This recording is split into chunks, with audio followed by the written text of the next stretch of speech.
humidity is so low, conditions are so dry, that's all it takes to totally ruin a home or a community.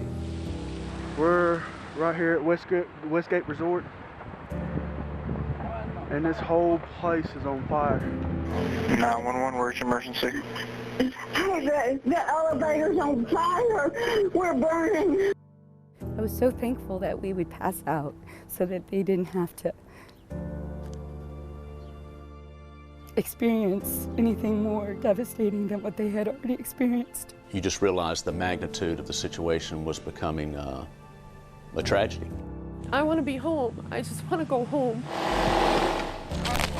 I hear this and it sounds so cliched, but this is the volunteer spirit. This is what this community is all about. I'm not going anywhere. It's not going to put me down. It's not going to run me out.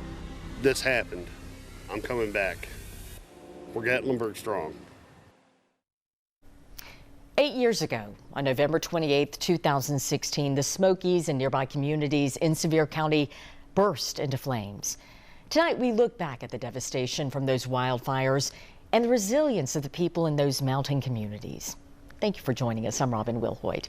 Now, to understand the catastrophe, we have to go back to 2016, weeks before the firestorm. All of East Tennessee was parched, given months of little rainfall, the driest it had been since 2000. Wildfires popped up all across the state. The Tennessee Department of Agriculture reported crews worked 1,200 fires, the most within a 40-year span. 11 days before the Gatlinburg fire, as it's now referred to, crews responded to 17 new fires across the state. 60 were actively burning. The skies over East Tennessee were choked with smoke and ash, resulting in days of air quality alerts. It settled in the valley between the Smoky Mountains and the Cumberland Plateau. While lightning sparked many of the wildfires, arsonists were responsible for setting 650. Clinical psychologist Diana McCoy said at that time, 80% were never caught. She adds about half the people who purposely set fires are young men in their teens and early 20s, and they start them for different reasons. The wildfires not only endangered the lives of people, but also the animals and plant species in the Great Smoky Mountains. Fires are a natural part of the ecosystem, and many plants are well adapted to withstand the heat and the flames. Leading up to the Gatlinburg wildfire, we turned to the experts who explained the chances of survival for our vast flora and fauna in the mountains. A lot of times when people think of wildfires, they think of devastation and destruction, but a lot of tree species are well adapted to fire, like this oak tree. They actually use it to regenerate. As wildfires continue to burn in several East Tennessee counties, wildlife experts rest assured many animal species won't find themselves in harm's way. You know, some slower moving things that can't get away, yes, they're probably going to die from the fire, from the heat, or from the smoke.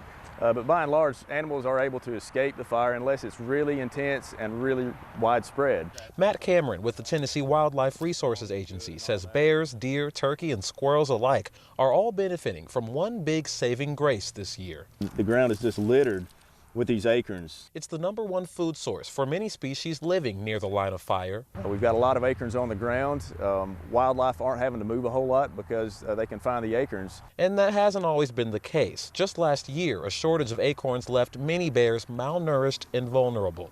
At 10 months old, you know, they should have weighed 75, 80 pounds. They were weighing like 7 and 8 pounds. They were literally starving to death. This year, the opposite rings true. It comes as the Appalachian Bear Rescue prepares to release its last cub, Finnegan, into the wild soon.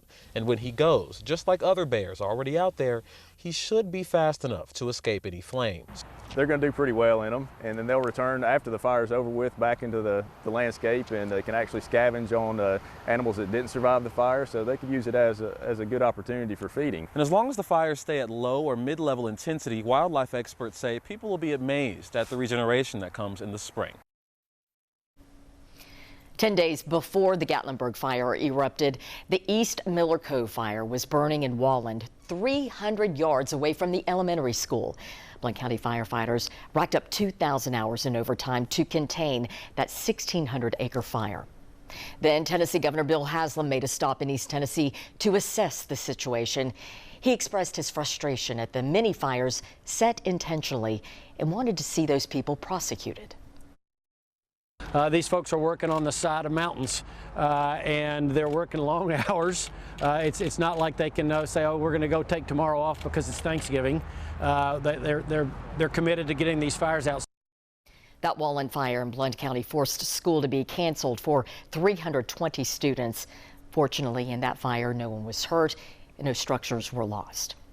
With more than 90 active wildfires burning across Tennessee at that time, hundreds of firefighters from California, Washington, and Idaho touched down to fight the flames ahead of the Thanksgiving holiday. It was a rare but crucial move. East Tennesseans armed with a volunteer spirit showed their appreciation. This Thanksgiving holiday, firefighters from across the country are touching down in East Tennessee. 100 firefighters stepped off this plane to start their 2-week mission, putting a whole new meaning to boots on the ground. But before they head to the fire lines, thank you.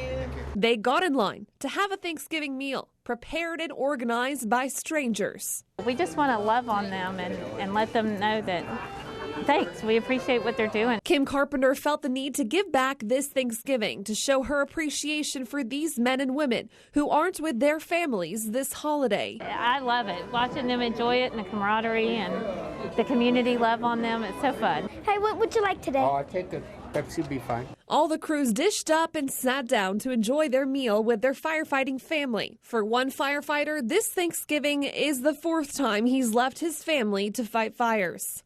It feels good here, because knowing that, I'm doing this for my family at home, and they're supporting me while I'm here, so it's all well-rounded. I should say, because I have my family here too. Lowell says the Southern hospitality never disappoints. Of all the Thanksgiving I spent back here, it was always like this. It's always the same, and it makes me feel good, knowing that, wow, I forgot, that the community is like that out here. After all, that's what this day is about, giving thanks and showing others you care. Excuse me, how is everyone on ice? Whether you're hundreds of miles away or gathered around the same table, a simple thank you. I'm with my family this Thanksgiving, and I appreciate y'all being willing to give that up. Goes a long way. Well, dozens of southbound Appalachian Trail through hikers gathered in the Smokies to extend their thanks to the firefighters. They stalled just shy of completing their trek as wildfires continue to burn throughout the southeast. The burn ban meant no campfires for warmth on cold nights. Ongoing drought conditions dried up their water sources, and the flames closed more than 75 miles of the Appalachian Trail across several states. I'm in the middle of the Smoky Mountains right now, and the last couple days have been really smoky. Like, smoky enough that it affects your breathing or it makes you a little sick to your stomach. Many of them hiked up to the closure, shuttled around it, and then picked up the trail further south. 8 days before the massive Gatlinburg fire erupted, we talked with business owners in Sevier County about the intense wildfire season and how it was impacting tourism. Several helicopter and air balloon companies couldn't show off the beauty of the Smokies to those who had traveled there to take in the fall scenes. One company canceled 3 flights in a week's time because of the visibility issues. Another reported a slowdown, blaming the drought and the leaves browning earlier than usual. Obviously, when people come out and they see the smoke and everything, they're not thinking, let's go sightseeing. Now, on November 20th, 2016, the Sevierville Chamber of Commerce said despite the fires in the region, most visitors were not canceling their vacation plans to visit. Many tourists and residents believed the Smoky skies would be the worst of it. Little did they know the firestorm yet to come. It's my house. I like my house. I feel like I'll stay here till it burns down. I'm just paranoid, just wondering if the house is still going to be there, if we're going to have a home. I can't get her face out of my head. I can't get her scent. I can't get her image or anything, and I just miss her and I want her home safe. Next, we recall the night so many people in Sevier County called hell on earth.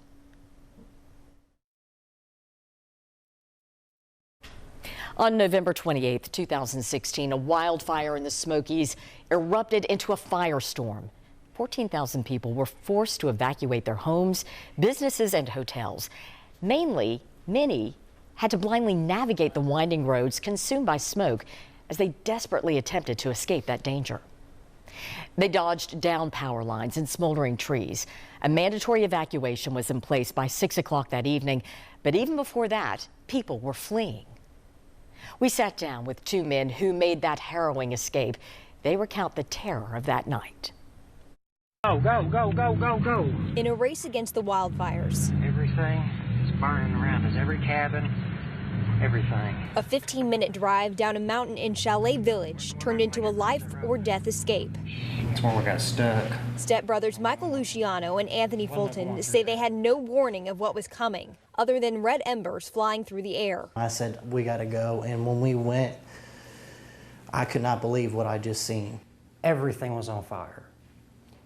Everything was on fire. The two packed what little they could grab into their truck. Hit the gas, hit the gas. Running into down power lines and several trees blocking the road. Going through that tree, Hot in here. Don't worry about the line. being stuck there for that 1 or 2 minutes, it felt like 10. And we just hit a limb and a log. Looking back. And just after watching the video, it's amazing to even think that we even made it down. The two say they tried to keep level heads with everything around them going up in flames. Stay calm, do what you do, drive, and get the hell off this mountain. You thought, if you don't get out of here, you're gonna die. Please, Lord, let us get off this mountain. And as their prayers were answered to escape the fire. It would be a blessing if the house didn't burn down. One more request hangs in the balance for their home on top of the mountain. I'm still just wondering, is my house burning? Is it burning down? The next day, smoke hung over Sevier County. The landscape of the Smokies in Gatlinburg changed. Hundreds spent the night not in their homes, but next to strangers who also found safety in shelters. They had survived a wildfire in Tennessee that would prove to be the worst in 100 years. The ash fell like snow across East Tennessee. The skies turned from gray to red to orange. The haze lingered for days as people wondered when they could return to their homes, or even if they had a home to return to. People had concerns and they had questions. The National Weather Service had issued an evacuation order, but many never got that alert. Officials have blamed a communications failure. For days after the fire, 150 people made the LeConte Center their temporary home. Among them, a woman who was rescued by a mother and daughter. They happened to be on the right road at the right time the night of the fire. I felt like I wasn't going to make it down. And I just started praying, like for God to help me, because I didn't know what to do. And I saw headlights coming, and it was these two ladies. And I just kind of jumped out in front of the car and started waving my arms. And they stopped, and they told me, to get in. The LeConte Center and Rocky Top Sports World in Gatlinburg turned from places of entertainment and adventure to American Red Cross shelters. The evacuees arrived at the shelter with only a few items they could grab and their pets. There's fires on the left side, there's fires on the right side, there's fires behind us, there's fires in front of us. We had to go through a fire to get out of a fire. As fires took over Pigeon Forge and Gatlinburg, hundreds of residents were forced out of their homes. Residents like Dawn Roman, who said she got a knock at her door and she was scared for her life. Bang at the door, and it was the Gatlinburg Fire Department telling us to get up and get out now, that the fires were behind us on Ski Mountain Road. And when I went out in the parking lot, it was right there, right there. Dawn says that once she was able to leave her house and get in a car, she had nothing on her mind but getting out of there as fast as she possibly could. I grabbed what I could. I grabbed my IDs. I grabbed my daughter. I grabbed some of her clothing, and we ran. We found a car. We got in it and hitched it right up here. Roman is one of the hundreds of people trapped at Rocky Top Sports Park complex, just waiting to find out if their house made it through the flame. Confusing, and we're all scared, and we're safe, we're alive, but we're scared. In the aftermath, a federal report revealed most people were unprepared and largely unaware of the danger leading up to the night of November 28th. Many didn't have time to evacuate. They were trapped in the Park Vista Hotel in Gatlinburg. Some took to social media, posting videos and photos of the flames right outside their window. The only road leading from the hotel was engulfed in flames, so there was no way out. One mother who was trapped in the hotel with her son and nephew feared for their lives. In an act of desperation, she wrote down their information for anyone who would eventually find them. All three survived the fire, and she remembers that harrowing night. These are the smoke masks that we were wearing. You can see how black and charred they are. Staring straight into a ring of fire and the eyes of death. With your final breath, what would your final words be? Krista Forden knows. We're surrounded by flames and we have no escape and we're suffocating. Trapped in a smoke-filled Park Vista hotel with her son and nephew, Forden secretly pressed pen to paper and prepared for the final punctuation of her life. The kids don't know I did this, but I wrote down my son's name, his age, and the state he's from, my nephew, my name, and that I was the mother. Identity, age, location. Forden then prepared for her last conscious breath as smoke overwhelmed the hotel. I knew we only had minutes and that we would eventually pass out, and I was thinking, I was so thankful that we would pass out so that they didn't have to.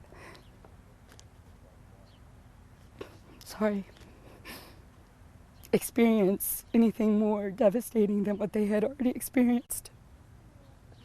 While she prepared for the worst, Forden never gave up, and smoke cleared enough inside the hotel to give local rescue crews time to cut through the burning roadblocks and help Forden's family make their escape. So thankful for what they did for us. They stayed with us even though their families were going through tragedy and they didn't know where their families were. Eventually found refuge at the wilderness at the Smokies.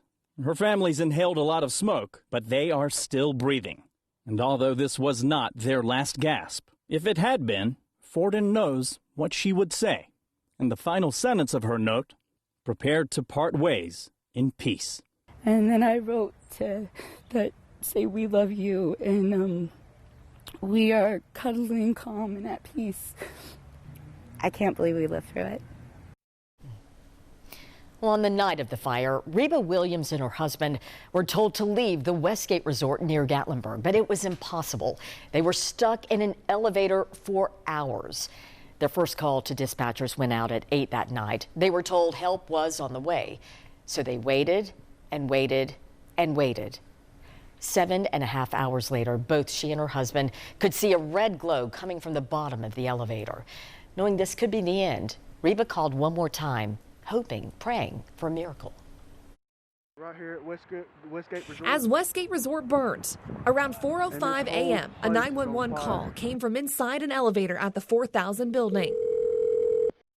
911, where's your emergency?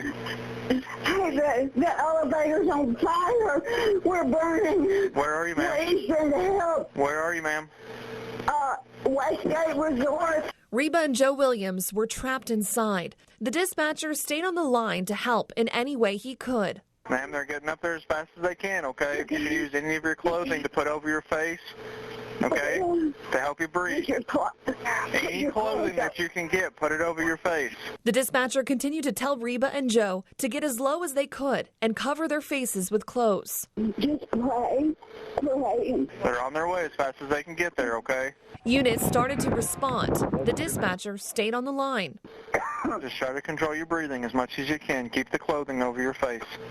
Reba kept updating 911. There's stuff falling all around us. We can hear it. The dispatcher soon learned the situation was even more dire than he thought. Reba had called several times in the night to get help. Reba, how long have y'all been in the elevator? You just got in it right before you called? Since 8 p.m. You've been in the elevator since 8 p.m.? Still, the dispatcher kept her calm. You have been in the elevator since 8 p.m.? Yes. But then they lost connection. And when firefighters arrived, this is what they saw.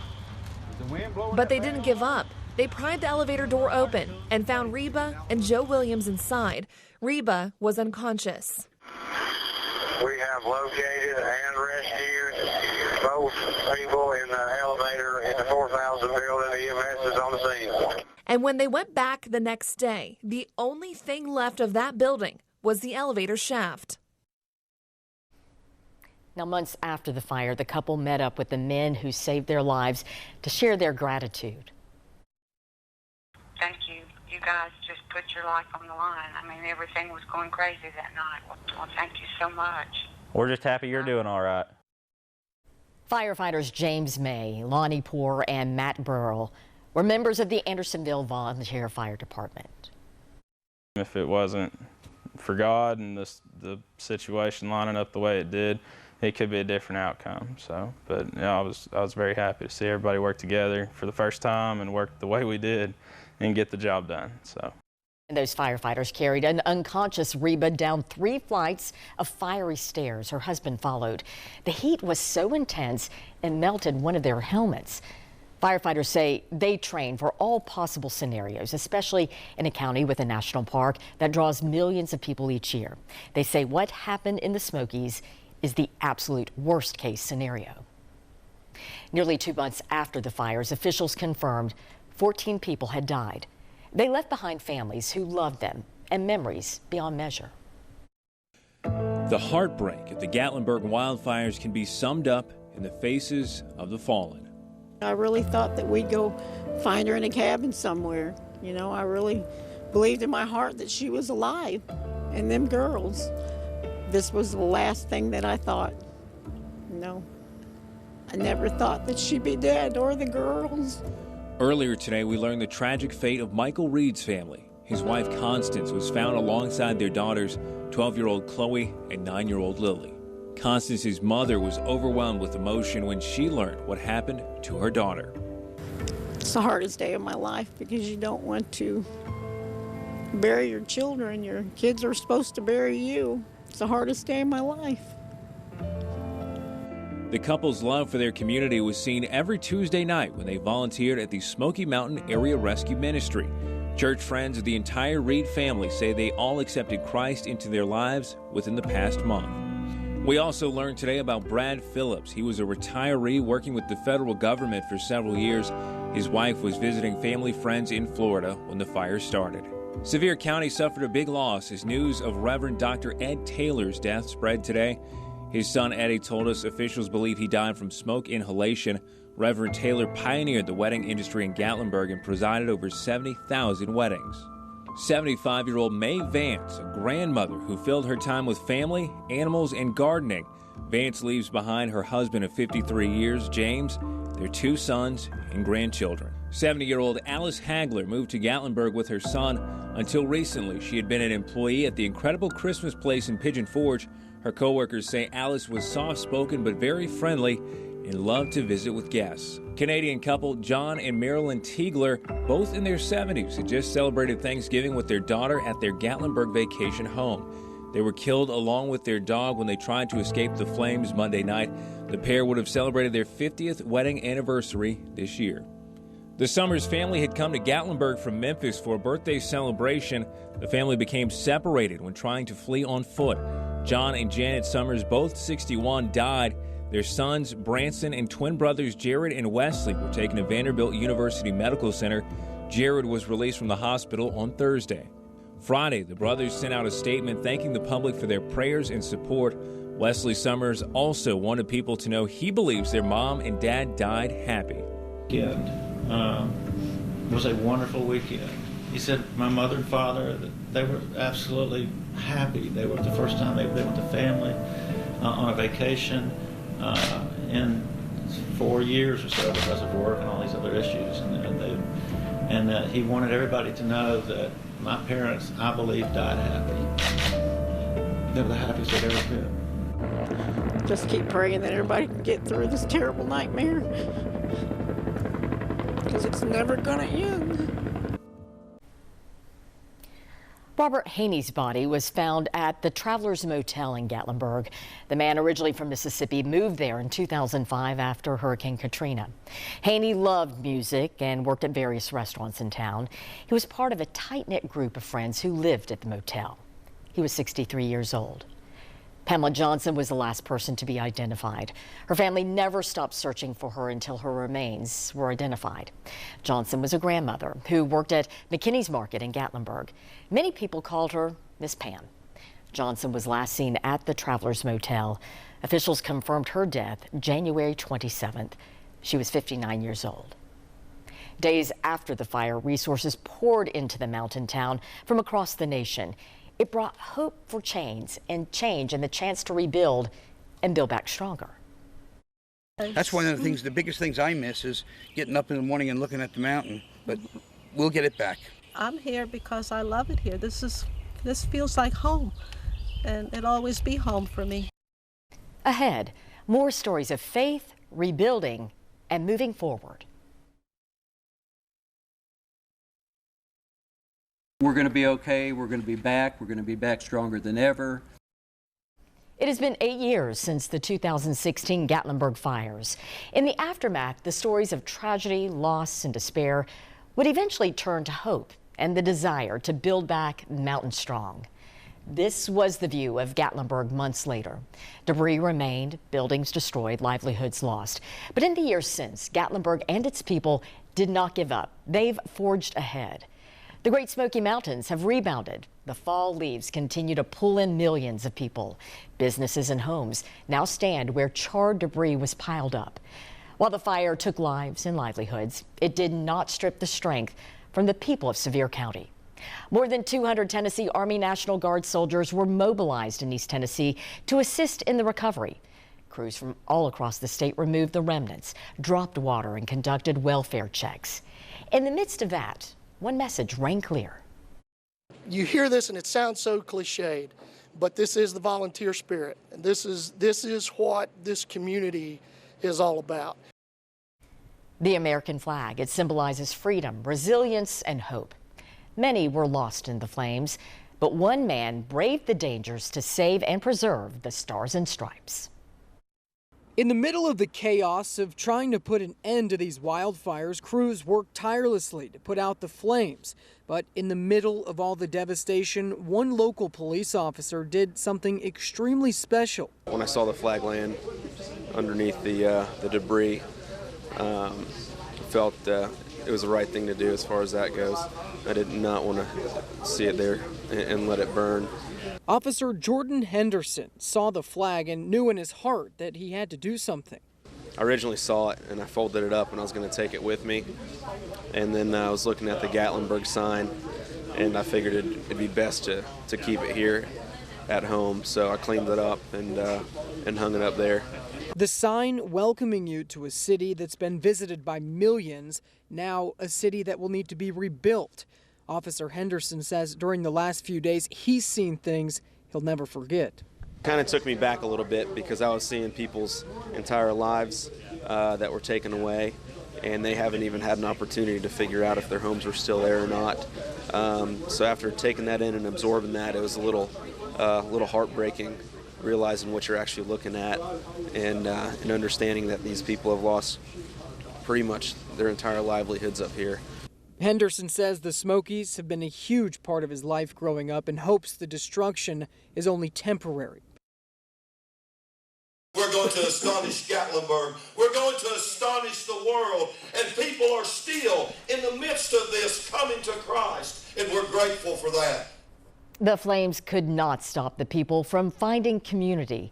The Roaring Forks Baptist Church congregation focused on faith to get them through after their building was destroyed by the flames. The members forged ahead, coming back stronger than before. This is what the church looked like 1 year after the fire. The pastor said it would not have been possible without the help of hundreds of volunteers from Builders for Christ. Many left messages of hope and prayers on the walls of the church. The original structure was built in the 1940s. The new, it's now twice its size. A bell and a statue of Jesus survived the flames and now have a place in the new church. Another church, Gatlinburg Church of Christ, was also destroyed. Its new building is constructed from wood salvaged from nearby trees. To see the kind of a revitalization, there's like a new sense of energy in the community and lots of new things being built. The Gatlinburg Church of Christ has been a community fixture since the 1960s. It took almost 3 years for its congregation to return to its sanctuary. It reopened the doors in December of 2019. 7 years after the fire, We sat down with the pastor who said their mission is still going strong. There was a strong commitment to rebuild. 7 years since the Gatlinburg Church of Christ was destroyed, their mission still continues. Our intention is to reach people with the gospel. Roger Comstock became minister of this church just months after the wildfires, leading this congregation through emotional wounds. We had 3 of our own members lost everything. Dry conditions and strong winds led Gatlinburg to burn. Home, businesses, and this church gone. It literally burnt to the ground. All that was left was the metal from the roof and some of the block from the foundation. Now a painting of the 1965 church captures how it once stood. Parts of the former church building still remains. It was known all over the place and in this area as the A-frame church. It was all beautiful wood inside, big wood beams and wood ceiling. For 3 years, about 200 members of the church gathered where they could until they found a new church home again.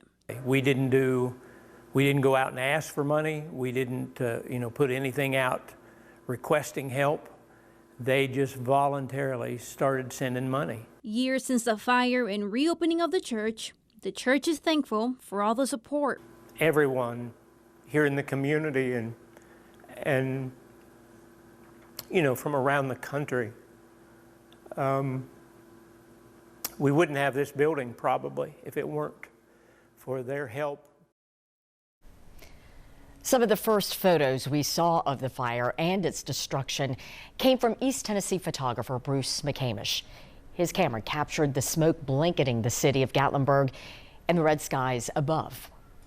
He returned a year after the fire to photograph a new sense of optimism in the Smokies. Bruce McCamish often feels drawn to Sevier County.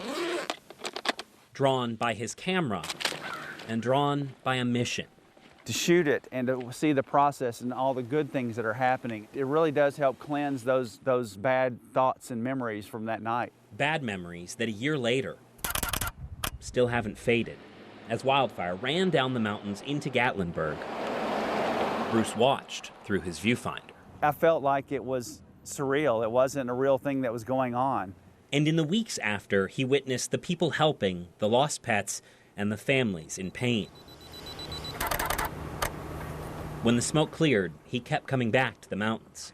It's really encouraging to see it. It's encouraging to see Mother Nature and how she's recovering in places.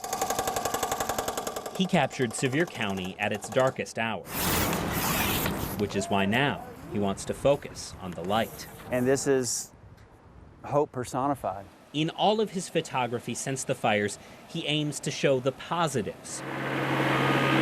Homes emerging from the rubble, churches rising from burnt foundations. It puts you back into a sense of normalcy. Just like the building coming out of the ground, it does the same thing for the soul.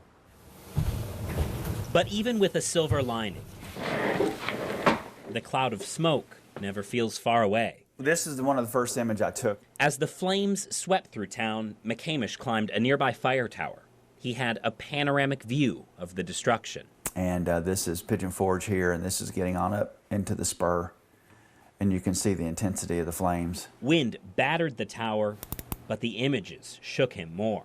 I was literally crying when I shot this shot. But he says sharing what happened is important. By documenting from the moment they burn to the moment the final nail is put in and the keys are given back to those people, that's a beautiful story to me. I wanted everything to be real so people could identify with the image, so they could feel something when they saw it. I'm very blessed to be able to tell a story through my lens. I really am. It's calmer now. But returning to Bluff Mountain and climbing back into that fire tower, the view is familiar. Every time. It never gets old. And as the shadows get longer, that night feels closer. And then you had the fire here. That group of cabins was on fire. And then you had the spur that was lit up, but then it was smoky. But that's the beauty of the lens. It lets him interpret the world how he wants it to be. Wouldn't know anything's different. You can't see the scars, you can't see anything. The shadows are just as beautiful as they were. The air's quiet. I mean, look at this. To have that happen.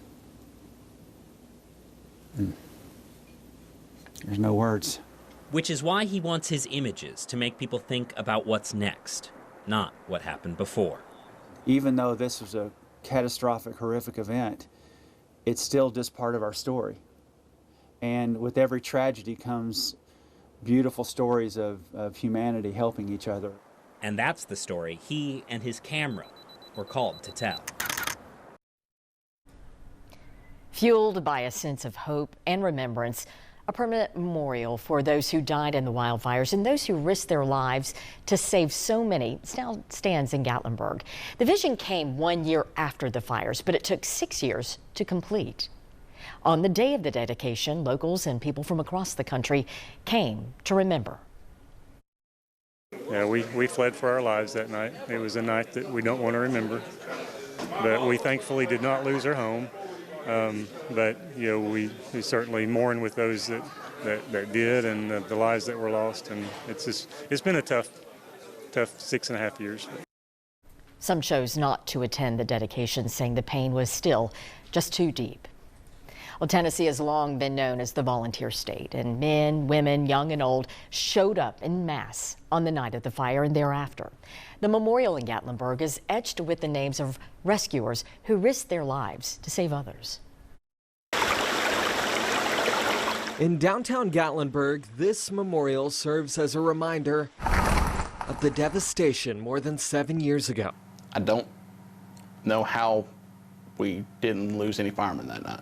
Bryson Dykes was one of the first who went to Gatlinburg that night. That's when I started realizing, oh, this is bad. This is really bad. An accident sent him to the hospital. Like I said, if it wasn't for who we were with, I don't think we would have got out unscathed. The quick action essential to saving Gatlinburg. Most of the initial response to those 10,000-acre wildfires came from unpaid firefighters. Because these fire departments are not considered essential in Tennessee, governments don't have to provide them or fund them. Usually it's up to the departments themselves to raise money through fundraisers like boot drives and spaghetti dinners.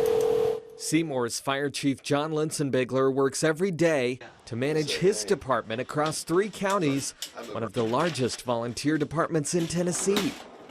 In May, I reported we had about 63 volunteers that did over 5,600 hours. So that's about $176,000 for last month. He says that comes out to about $2.1 million of services every year provided for free by volunteers. We're made up of that big hodgepodge of people. And they like working here at Seymour because the chief is so cool. Okay. While life has returned to normal for most people, the memories remain of that tragic night and the heartache that followed. There were lives lost, lessons learned. But through it all, Sevier County and our beloved Smokies proved to be, as the motto goes, mountain strong. Hindsight's 2020. I think we felt like we had a good plan in place for what was developing that day, not realizing what was happening in the background. And the smoke was so thick. It was just getting worse and worse. Seeing that smoke, like, that's kind of unusual. That was obviously a big red flag. We'd been so dry for so long, we knew it was a tinderbox, and we just didn't know how big it would explode. I think the best way would be to describe it as unsure. Everyone was a little unsure. I talked with the fire chief. He said, yeah, every model we had said we had 19 hours to prepare. They didn't have 2 hours. It was really bad, and we didn't know it by 6 o'clock. I came back from dinner, and then we started to get more reports of people having trouble with communication. No one had cell phone service. I couldn't put it live on my phone. I couldn't take pictures. I couldn't send emails. We could not send it. We could not broadcast it. Their landlines were out. We had no communication. And that was really difficult because you're hearing all these things, more evacuations are going out, and you're hoping that information is making it to the station. Well, you don't ever want to not be able to reach a reporter. That's one of those things that just doesn't happen. It was about 3 hours that we had no service. We're going to really have to get creative here to try to figure out what's going on. Facebook was a primary source of information. We were just getting this organic information live from the scene, like nothing I've ever really experienced before in this business. We were getting messages from people saying either I'm trapped on this mountain, tell me what I need to do, or I am from out of state and I'm communicating with a friend right now who says she's in a car surrounded by fire. When I talked to people who were trapped in hotels, describing what the scene was like around them. Smoke all around them, fire they could see. We found a neighborhood where literally every house was on fire. If you're hearing that there are people trapped in cars on roads that are surrounded by fire, there's the potential there for dozens of people to have died. There's nothing I can physically do from that car right then, and that's just sad. It's sad that you can't reach out and stop that I don't have a fire truck with me and I can put out someone's house.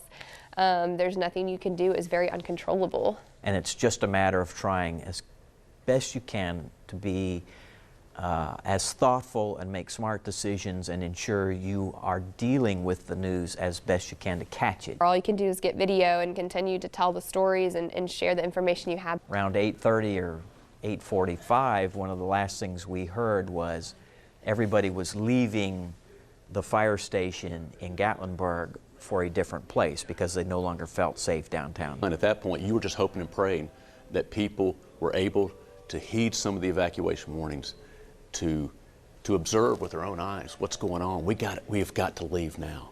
Once you comprehend the fact that the authorities themselves don't have a handle on this and can't stop it and can't control it, then you fully understand we are in the middle of a full-fledged disaster. You just realize the magnitude of the situation was becoming a tragedy. We tried to, as fast as we could, possibly get on the air with what we had. We went with it. One of the producers was in my ear, literally saying things into my ear as they were coming out of my mouth. I mean, this is how fresh the information was that we were getting into our newsroom. From that point on, we were live as soon as we could through 11, 12, and 1 o'clock in the morning. It's just one of those sad things you wish you could have given even more warning. We don't want to take for granted again, ever, that a disaster can't come upon any of us. We saw it can happen, and it can happen like that. As a journalist, you are usually used to putting aside emotion and focusing on the story at hand. And in this case, we were watching the mountains that we love and the people that are part of our community in great despair, and I think it became progressively harder to separate emotion. The next couple of days would be long days, and you would meet a lot of people, and you really got to see the hurt that the community was feeling, and you would kind of take that on yourself a little bit. It's the mixed emotions. It's a bittersweet, very sad tragedy. These people that had lost everything had these amazing, beautiful attitudes, and to be able to tell a story and share that, I think that's what people needed. I saw officials bonding with people, everybody hugging and embracing and helping each other, and that was a beautiful thing. We sort of, wipe our brow about what that night was like for us, but I can't imagine if it's your job to answer calls for fire or people trapped or no power or no communication. I can't imagine what it's like if it's your job to try and do rescue work in situations like that. To the firefighters, to the Park Service, to the people who went through this, it was a horrible, horrible thing that happened. Everybody who put their lives in harm's way to make sure others could be saved, thank you. From the bottom of our heart. I know it's going to take years to rebuild, and these memories are going to stick with them forever, and we're always here willing to tell their stories, willing to lend a helping hand when they need one. In tragedy, there is always triumph. It was chaos, but we're here. We made it. Thank God we got out alive, and we're going to come back stronger than ever. I'd say the story's not over. It is, in some ways, just beginning, because the comeback is the story we really want to share. And that is our look at the Gatlinburg fire 8 years later. Thank you for watching.